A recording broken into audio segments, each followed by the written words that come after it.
What's up, everybody? Your man, Aaron Tracy. Excuse me. I was recently asked a question. What do I recommend as a seasoned hairstylist as far as for booth rent or suite life, right? Or going to a suite. First of all, let me say I'm particular to being in a salon type setting. I'm not a fan of suites, but I understand why people go get a suite. Okay, so I'm not knocking those people who live the suite life. But for me, what made it different for me, what made me want to be in salon life, I like the atmosphere of the salon. I like being around other hairstylists or other beauty professionals because I believe iron sharpens iron. We make each other better. I came to this industry almost 28 years ago. And man, it don't even seem like that long. But almost 28 years ago, when I came into this industry, you learn from your peers. Your peers are what build your confidence and your strengths in the salon as far as how to, because you watch somebody else do it, and not that your way was wrong, their way just was better. And because they had a better way of doing something, you picked that up and added it to your toolbox. So that's one reason why I like the salon setting. And then I'm a people person. I like people, right? So I like being around other people, other personalities. I like having fun conversations. So that right there helps my work day. And it helps me be creative as well as it's entertaining, right? For not just me, but for the customers who come in and enjoy that kind of salon life as well. Now, the benefits of a suite life or living the suite life is that you have your own space, number one. Number two is you have some clients that want that exclusivity. And if you have it to give, why not give it? You know what I'm saying? And then, if you're not a people person, then maybe the suite is for you. But if you're going to go live the suite life, my recommendation would be to go to a salon, learn everything you can learn before you go get yourself a suite. And I say that because in the beginning, I said iron sharpens iron. We make each other better. So when you're in a suite life type situation, if it's not a double suite, how are you getting better if somebody works on the other side of the wall from you? It's kind of hard to witness what they're doing unless you go over to their suite and hang out, right? But in this day and age, everybody don't hang out with their neighbors. We come to work and we leave when we're done. Nobody wants to, socialize like that in most cases. So my thing is, you're going to learn more by being around other hairstylists and learning what to do as well as learning what not to do. So it's imperative that you get around other hairstylists, that you get this tutelage and this camaraderie before you just step out and go into the suite life. I think the suite life should be designed and designated for seasoned stylists, somebody who's been in the game for a while, somebody who is who's coming from a salon life or coming from where a bunch of people are at, to go have their own and start their own and figure out if that's what they want to do. You know what I'm saying? If they want to go into their own and open their own salon one day. And the suite life is perfect. But the similarities of suite life and salon life are this. A lot of people would tell you, well, you're going to have your own salon if you get a suite. If you're in a booth, that's still your own. That's yours. It's the same thing. It's a lease agreement, right? So you're leasing a booth versus leasing a suite. It's the same exact thing. Only thing different, you have the exclusivity. You have them walls. You have your own door. You have your own shampoo bowl. So that's the only difference in that type of situation. But as far as having your own business, if you're an independent contractor in anybody's business, I don't care if it's a salon life or the suite life.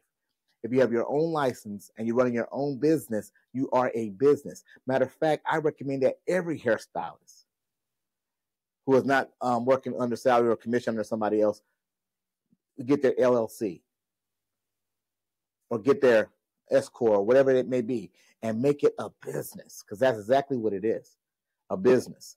You happen to be leasing space from a salon or leasing space from salon suites. Because remember, everybody got to have their own license in there, right?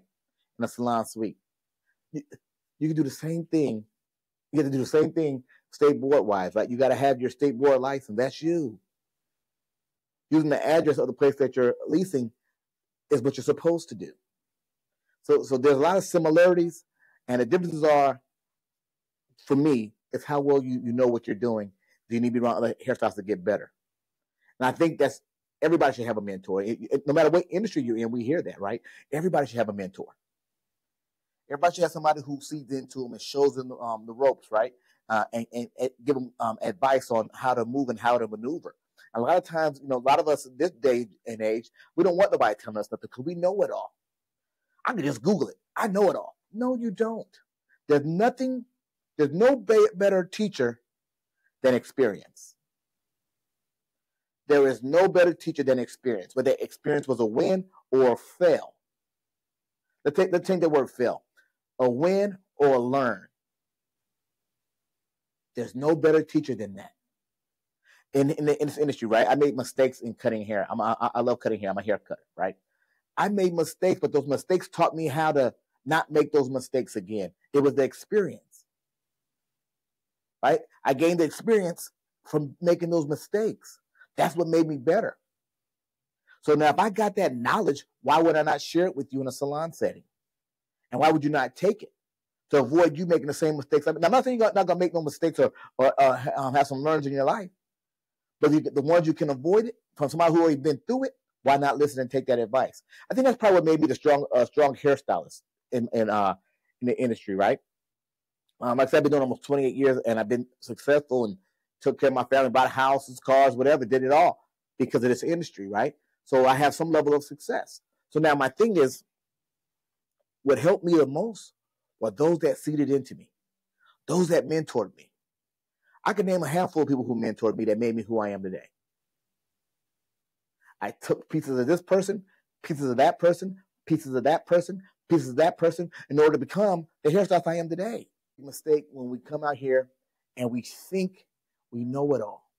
We think we got it together. We don't want to learn from nobody else, and we don't want to apply that. And then when we do figure out something and learn something from somebody else, what we tend to do, we tend to take what we know now and throw away the old and gather the new and start doing a new thing, right? When you should take the old and the new and incorporate the two together. Let me give you this analogy. I used this analogy before. You probably heard it before on one of my videos or in a class I've given before, right? When you have a mechanic, he's good at what he does. He's fixing engines, whatever wrong with your car, he could fix it, right? A new tool comes out, and he goes to get that new tool. He don't take that new tool. He don't take that new tool and take that tool and then say, okay, I got this one, so let's throw this one away. We don't need this tool no more because I got this one. No, he keeps all his tools because all his tools are needed. So my whole point in saying that is to you is this. If you're learning something from somebody who's a mentor to you and who's feeding into you, take that information, put it in your toolbox. Take it out when it's needed. Same thing, I can use another analogy. Let's use it this way. You have a library of books at home. A guy said this to me one time. He had a bunch of books in his library.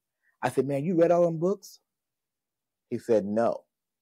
But when I need the information, I know where to go get it. So my thing to you is take the information that you get from all the people who mentor you or teach you something and feeding into you in this industry, right? Or any industry for that matter. Take it and put it in your toolbox because you know it's there when you need it. Again, I became a better stylist by pulling from everybody I ever came across in this hair industry, whether you were great at what you did or not.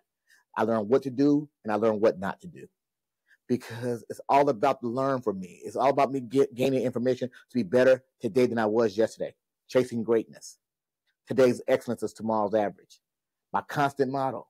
Today's excellence is tomorrow's average. So you got to chase greatness. So now, let's go back to the suite and the salon life, right? It's a preference. I'm not saying which is right and which is wrong because there's no right and wrong in this thing. It's about a preference. But if you want to be successful in this industry and you want to get there faster, you need to be around other hairstylists who can seed into you, other barbers who can seed into you, other makeup artists who can seed into you. Whatever it is that you do in this beauty industry, you have to be around others in order to get better at what you do. Those are the ones that are going to critique you on your craft. They're going, hey, you know what? Let me show you something, how you can do that a little better. And for those of you who are young in the industry or young in life, being critiqued is not a bad thing. People call it constructive criticism. I don't want to call it criticism. Let's call it constructive information. If I'm giving you constructive information, why would you be upset about that? Take that in. Embrace it. Let me tell you what happened to me in my very first salon I was in, right? Very first salon I was in, this lady wanted a short haircut. And I thought, I can fade you out and do all that stuff. I wasn't good at short hair. I wasn't even good at cutting at this moment. And so what I did, I asked her, I said, now, she wants a short pixie. How do I do this? And she told me. When I was over there cutting it, evidently I wasn't doing something correctly. So she came over, she snatched in a nice way, she took the comb and the scissors out my hand and started cutting the hair, showing me. Boom, cutting the hair, showing me, showing me with the comb and the scissors, showing me. She finished the haircut. And after she finished the haircut, it was banging. But there's two things I learned that day. Three things. I learned one, that I'm a visual learner. I learned when it comes to hair cutting. Two, I learned that day how to cut a pixie. And three, this is the key one. This is the key one right here. The third thing I learned from that day was that would never happen to me again. She'll never come over there, take my scissors and my comb and finish a haircut for me. I'm going to get this on this one. And I got it. And from that day on, in my career, again, almost 28 years now, this happened in my first year.